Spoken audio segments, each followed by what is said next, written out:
आप सबको जय मसीह की। और मैं परमेश्वर को धन्यवाद देता हूँ फिर से एक बार इस शाम के समय मैं प्रभु की उपस्थिति में फिर से एक बार आपके सम्मुख में प्रभु का वचन को मैं लेकर के आता हूँ। और सर्वशक्तिमान परमेश्वर का मैं तहे दिल से धन्यवाद देता हूँ जिस परमेश्वर ने मुझे अभी तक संभाला और मेरी हर एक आवश्यकताओं को परमेश्वर ने पूरा किया। और मैं विश्वास करता हूँ मेरे प्रियो कि उस परमेश्वर ने आपको भी अभी तक संभाल के रखा और बहुत आशीष परमेश्वर आपको दे।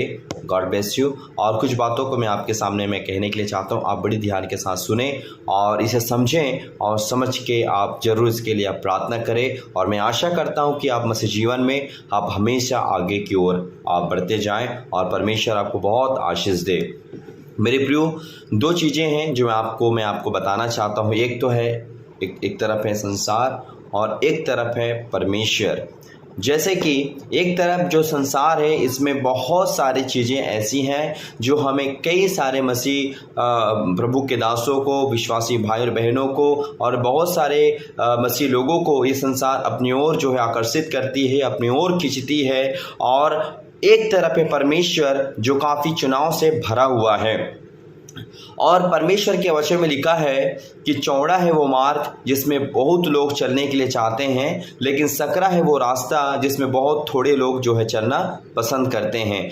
अगर आप और मैं प्रभु के विश्वास में हैं, यदि आप और मैं प्रभु को अपना जीवन दिए हैं, यदि आप और मैं अपने प्रभु को अपनी पूरी जिंदगी को हमने प्रभु के हाथ में सौंपा और हम विश्वास करते हैं, तो सबसे पहली बात, हम एक विश्वासी होने के नाते, विश्वासी होने का कारण जब हमने अपने जीवन को प्रभु को दिया है, यदि आप हमेशा एक बात याद रखें कि हमने प्रभु को, यदि हमने अपने जीवन को दिया है तो हम अपने जीवन को देने का मतलब है कि हम अपने आप को प्रभु को समर्पित कर देना, प्रभु को डेडिकेट कर देना। यदि हमने अगर अपने जीवन को प्रभु को समर्पित कर दिया है तो फिर हमारा जीवन इस संसार की ओर नहीं भागेगा, इस संसार की ओर हमारा मन नहीं जाएगा।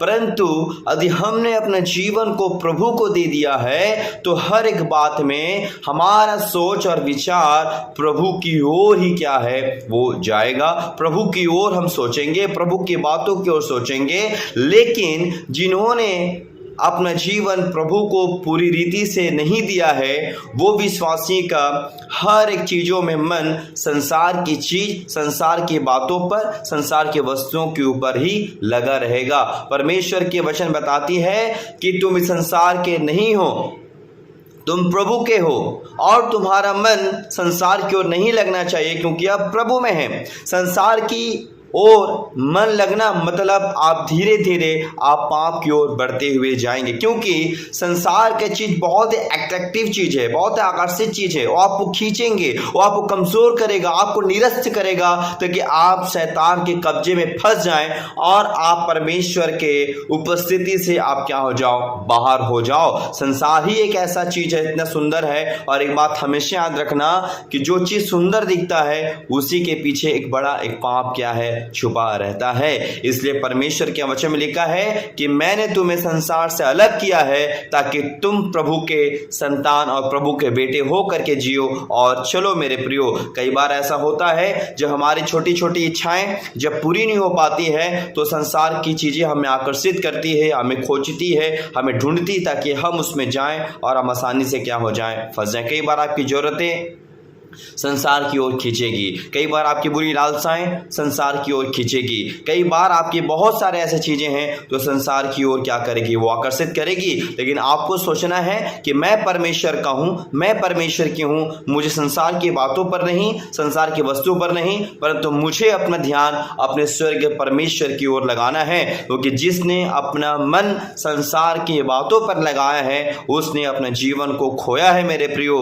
लेकिन जिसने अपना जीवन, जिसने अपना मन परमेश्वर पर लगाया है, वो व्यक्ति, वो भाई और बहन परमेश्वर में आशीष को पाया है। इसलिए आपको चुनाव करना है कि आप संसार की ओर जाएंगे या परमेश्वर की ओर जाएंगे। क्योंकि बहुत सारे ऐसे मसीह परिवार हैं, भाई बहन हैं, बहुत सारे मसीह विश्वासी हैं जो प्रभु में रह करके भी आज वो संसार में चल रहे हैं, संसार की बातों पर चल रहे हैं, संसार की चीजों पर मन लगा रहे हैं। इसीलिए बहुत सारे कलीसियाएं कमजोर पड़ती जा रही हैं, इसलिए बहुत सारे कलीसियाएं सूखती हुई जा रही है, इसलिए बहुत बहुत सारे कलीसिया मरती हुई जा रही है। और वो कलीसिया कौन है मेरे प्रियो? वो कलीसिया आप और मैं हैं।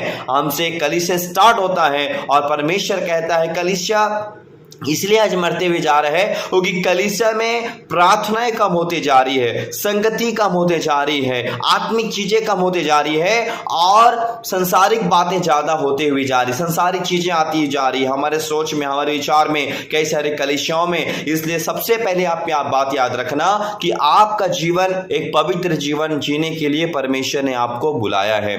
एक पवित्र सोच रखने के लिए परमेश्वर ने आपको बुलाया है कि जैसे हम चर्च में जाते हैं तो हमारा जीवन, हमारा सोच, हमारे विचार, हमारा हर एक चीज पवित्र होनी चाहिए। जो भी हम यूज करते हैं वो सारा चीज पवित्र होना चाहिए। देन हमारी मोबाइल पवित्र होना चाहिए, हमारा सोच पवित्र होना चाहिए। आज बहुत सारे ऐसी चीजें हैं जो मोबाइल के द्वारा भी बहुत सारे लोग पाप में गिरते जा रहे हैं। बहुत सारे विश्वासी लोगों को मैंने देखा है, पहले वो क्या थे मुझे नहीं पता, लेकिन यदि हमने अब प्रभु को ग्रहण किया, यदि अब हमने प्रभु को स्वीकार किया अपने जीवन में, तो हम बहुत सारी चीज़ों से हमें क्या होना है? आज़ाद होना है। हो सकता है कि आपकी आदतें पहले थी, आप बहुत ज़्यादा संसारिक गाना सुनते रहे होंगे, आपको अच्छा लगता होगा। देन यदि आप प्रभु में हैं तो आपको संसारिक गीत, संसारिक गाना, संसारिक भजन आपको बिल्कुल भी सुनना नहीं चाहिए। ये परमेश्वर के वचन के खिलाफ है। दूसरी बात, यदि आप प्रभु में हैं, यदि आप प्रभु में आज हैं, प्रभु का आपने स्वीकार किया है, आपने बैप्टिज्म लिया हो या ना लिया हो, परंतु आपने यीशु मसीह को अपने उद्धारकर्ता के रूप में आपने ग्रहण किया है, तो संसारिक गीतों में नाचना भी प्रभु में क्या है? अपराध है मेरे प्रियो, पाप है। इसीलिए सारी चीज़ों से हमें, ये सारी चीज़ों से हमें क्या है? बचना है। ये सारी चीज़ें संसारिक चीज़ें हैं और आपको क्या करते? खींचेगी और आपको कमज़ोर करेगी और आपको